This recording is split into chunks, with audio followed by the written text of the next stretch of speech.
Your rebrand should not start with a Pinterest board. Nice to meet you. I'm Awa, and this is the You Edit, where we discuss how to be your best self without templates, but instead with critical thinking. I'm not a coach. I don't aspire to be a coach. I am just a certified yapper that loves life. We've all been there. It's a random day. You decide that you've had enough of things not moving, and you're going to change everything about yourself, everything about your life, so you can finally be your best self. It's going to be grand, it's going to be magnificent, you're going to be unrecognizable. And so what do you start with? A Pinterest board. Honestly, in theory, it's great. You spend all that time making a board, sometimes a collage. It's aesthetic, you like it, you feel good, you're motivated. In theory, it is great, except a couple of things tend to happen. You make your board, you're really satisfied with it, you're really happy, you're excited, and then the following day, all of a sudden, you kind of just forget about it. And so maybe you pin more things. Maybe every time you feel a little bit down, you just go and you spend more time pinning and rearranging your board, and you convince yourself that that is productive because you're adding to the motivation as opposed to just doing the things that you are pinning, or doing things that will bring you closer to what you have been pinning. Or you do act on it, but then at some point, maybe you don't really resonate with your board anymore. You kind of forget about it, whatever. You reopen your board, and all of a sudden, because it does not really represent you anymore, you decide you're going to make another one.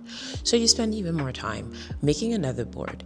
You act on it a little bit more, then all of a sudden, you're disconnected from it again. You have to make yet another board. You do another board that you now resonate with. You act on it a little bit, don't resonate with it anymore, and so on and so forth, where basically you end up with 40 rebrand attempts that year. 40 self-development starts where everything is going to change, everything is going to be great, except it is the 5th time that month. Or the worst of them all, which is why I don't believe in starting with a Pinterest board. Keyword starting with a Pinterest board is that you end up limiting yourself to what is already out there and what has already been curated by somebody else. And you can argue that that is just like anything else. Everything is just a collection of what has already been out there, a mix and match of what's already been done. Sure, except Pinterest has a look. We all know what a Pinterest photo or Pinterest worthy picture looks like. It definitely has a look, and especially when it comes to anything that is related to having certain habits for success, self-improvement, anything like that, you have a very, very specific Pinterest look to how people on that app curate what you should do and how you should approach bettering yourself. And besides the fact that obviously it's a highlight reel, kind of like any other social media platform, I just simply do not believe that every person that is making a Pinterest board, that is trying to motivate themselves through a vision board that they make on Pinterest, thinks of success the exact same way. I don't think that success looks the same for all of them if they really sit down and think about it. I don't think that they want the same things, that they want the exact same looks, that to them, even being rich or wealthy or anything of the sort looks exactly the same. I simply don't believe that. And maybe it's just a matter of, pinning the right amount of things, spending enough time on the app that it starts just obviously being an algorithm that understands you a bit more. Sure. However, there are obviously some things that are going to be pushed onto you because it is trendy at the time. You start a vision board because you want to be the hottest version of yourself, the fittest version of yourself, and all of a sudden you are pinning things related to Pilates, which is very trendy in this moment in time. Maybe you are a Pilates girl, but also maybe you're an aerial hoop girl. Maybe you are a rock climbing girl. You wouldn't really know because the thing you're going to go and try is what the algorithm has told you is a habit of success. And don't get me wrong, obviously you can't try everything, and obviously sometimes the algorithm is putting you on. But if your initial reaction to a suggestion that you should go and explore things by yourself is resistance and finding excuses as to why you can't really do that, why you don't have the time or you don't have the means, etc., etc., if that is your initial reaction to the idea of exploring certain things by yourself, instead of waiting for the algorithm to put you on, then maybe there's something to dig into here a little bit more. Could very well be also that the reason why you are adopting those things that the algorithm has put you on is because you see a person that is posting those things and you want what they have, or you want the results that they got doing specific workouts, doing specific methods. The reasoning is already flawed because it ignores certain things like genetics, or simply the fact that your life is not theirs, and so on and so on. I'm not saying don't take advice from people on the internet, but that might not be the best reason. Because you see someone look a certain way, or you see someone have certain results, it might not be the best reason to start doing something. Results vary, etc., etc. Can work, might not.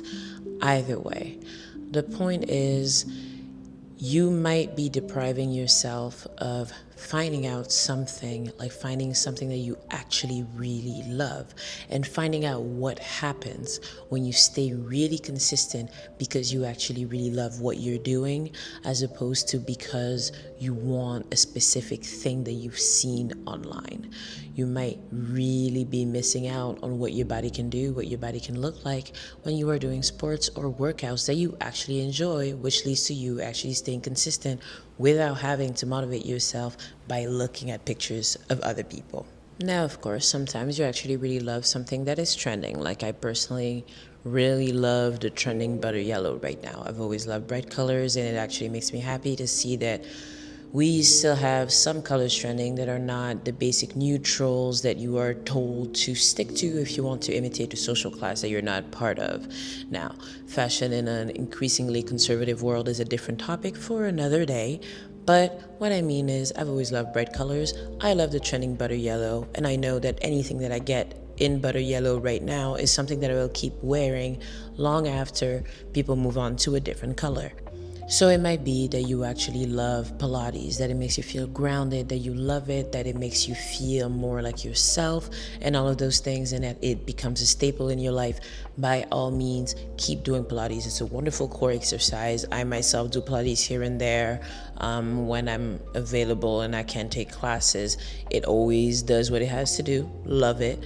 But I just don't think that it is the case for every single person that says they are a Pilates girl, or every single person that has Pilates on their Pinterest board. It's the phenomenon of ordering trinkets, buying dolls, buying things here and there for a bag to be decorated, as opposed to actually living life with the bag and then adding trinkets as you go because you found them, you've come across them, and you've loved said trinket. That is a bit of what you're doing when you decide to rebrand your life within one singular night and you start with a Pinterest board. When is the last time you wandered around a store or a market and you weren't really looking for anything specific? You just let yourself be drawn and discover things that are around there simply because you could and you had time to spare. When is the last time that you actually went to an art gallery and you took some photos of a piece you really connected with, or you left with a print of it and you just kept that around your house in a journal or anything like that because you really felt something in that moment? When is the last time you went to a place that has live music and you heard a band that maybe at this point in time not really a lot of people care about, but you let yourself actually become a fan? You followed them everywhere and you just added their music on whatever streaming service you're on. When is the last time that you wrote thoughts or notes on paper? I really hope that you answer these with yesterday or today or last week. But if you don't, and you haven't really connected with the outside world for a little bit, then maybe let's fix that. Firstly, I challenge you to make a vision board with only things you have collected or captured yourself. No Pinterest, nothing from anybody else's aesthetic dump. Just things you have collected in real life or taken photos of yourself. If you want your vision board to have some healthy foods, congratulations. You just got the opportunity to actually get a cookbook. If you want, you can also just go online, look up some recipes, try them yourself, and then take a photo of what you've actually liked, enjoyed, and would like to make again. You can also just draw or write down a recipe that maybe somebody else has given you. Either way, this is now something you've collected or captured yourself after trying it yourself and making sure that you like it. You want your board to have fitness inspiration, but you don't have the body that you want yet. Congratulations, you just got the opportunity to sign up for a gym or for classes that you want to try out and actually take pictures of the places where you're going to build that body that you want. And that way, you might even just discover, if you're just doing multiple trials, a sport or just a form of working out that you really, really enjoy and that you can stay consistent with. It might also just be that you're going on a walk and you are collecting pictures of places where you're just walking. You want your board to have luxurious places, but you don't have the money yet. Congratulations, you now get to go to a hotel wherever you are and have a coffee. And the best thing right now is that because everybody's taking pictures of everything all the time, I do that too. You get to take a picture of the lobby, you get to take a picture of whatever nice and fancy restaurant you're treating yourself to. It could be a coffee, it could be a lunch if you can afford it, a dinner, whatever the case may be. You get to actually be in those spaces that you wish you were more often. Take a picture of them, print them out, put them on your board. Or simply magazines. The point is, again, you get to walk around, actually experience things, actually touch things, actually feel things, know if you actually love them or not, how they make you feel. And you get to take photos of those, you get to cut them out of a magazine, you get to collect postcards, collect anything you might want, and make that into a vision board. Everything is fair game as long as it is not coming from Pinterest or from somebody else's curated aesthetic dump. The point of this is that you actually get to interact with those things that you want to have more of in your life. I will probably make a video actually of me going through the process of making a vision board in that way as well. But the thing is, as you go through this, even though you might not have access to everything you would want on your board, you might actually discover some things that you didn't think of putting on your board in the beginning as well. If you can't do a board because of space reasons or simply just supplies, just do a journal. Just start sticking things in a journal, a notebook, whatever the case may be. Just put them in places where you will have access to all of those things you have collected and captured yourself. And after going through that process, you are absolutely free to go back to making Pinterest boards, or you can just use Pinterest boards in the future to add to the vision board that you've already made yourself. But just bear with me for that first one, that first board. Just make it something where it is just a collection of things you've experienced, you've lived, or you've collected yourself. Just that first one. Then you are free to go ahead and pin away. Now I'm going to go ahead and just assume that I've convinced you and you have now committed to doing a bit more self-exploration. As a self-explorer, you're going to do a lot of that on your own. You're going to have to do a lot of that on your own. And that might mean that you're not quite comfortable yet, but you're just going to learn very quickly, honestly, that when you're in your own company is when you can actually let yourself feel a lot of the things, where you're not really confined by somebody else's schedule, where you're not feeling that you have to accommodate anybody else in that moment, make conversation with anybody else in that moment. You can just be. So if you're not really comfortable being alone yet, that's okay, because you're going to learn to be more and more comfortable doing things by yourself. How do you start doing things alone when you're not really comfortable being by yourself, especially in public yet? You can start with walks. Have your headphones, and then walk to your favorite cafe. When you walk to your favorite cafe, get your coffee, not to go for this time. Actually sit down, have your coffee. You can be on your phone the whole time, or you can have a book. It does not matter, because you're going to learn very quickly that people do not care. Nobody is going to be staring at you or judging you, except for maybe the one person that is being a weirdo and that you don't really care about their opinion really that much, or at least you shouldn't. You can also start doing things that are collective but don't really require you to interact with other people. For instance, you might not want to start with a concert because that would mean that you will be in line with other people for a long time. You might feel like you're just uncomfortable not having anybody to talk to at that moment, but you can start with a movie. When you start with a movie, you're just sitting there, you're watching things, you're experiencing things by yourself, still surrounded with other people though. You can also just go to art galleries by yourself. No one is expecting you to have a full-blown conversation when you're just looking at art that you like. I actually really recommend going to art galleries by yourself in general anyway. Even if it's not just an exercise of being alone, it's just enjoyable. And honestly, that's how you keep up with maybe contemporary artists or learn about local artists. It's just a great way to spend your time in general. You can also just go to live performances that are not concerts. You can go to a ballet. You can go see a play. Things like that. Obviously, you will get more and more comfortable as time goes on. Like maybe your little coffee at your favorite cafe will turn into lunch. Maybe that lunch will turn into full-blown solo dates, fancy dinners, things like that you're doing more and more by yourself.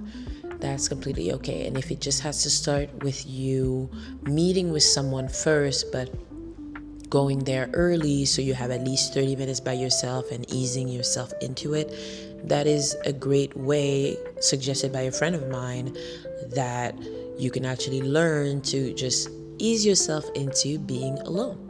And in terms of classes and activities, when you're trying hobbies by yourself, your instructor, if they are a good instructor anyway, should be making it their mission to make sure that you are comfortable in the class. So don't worry too much about trying a new hobby alone, because when you go there, you guys are all going to be watching the instructor and just doing what they're doing anyway. Just do that. Just do that. And also you might just be, even though it's not the goal, you might just meet people there that share your interest as you are in the same space and that become friends or connections that you did not foresee. So there is just a lot of benefits to doing things that you enjoy by yourself, not waiting for someone to go with you to do things that you know you already want to do. And the great thing is that you will be collecting things as you go and do things by yourself anyway, because you will have maybe physical tickets, you will have receipts, maybe just pictures of whatever you've been doing, and now that gets to go on your vision board or in your junk journal. It's great. Everything just makes sense. It's also always worth breaking down why you're drawn to what you're drawn to.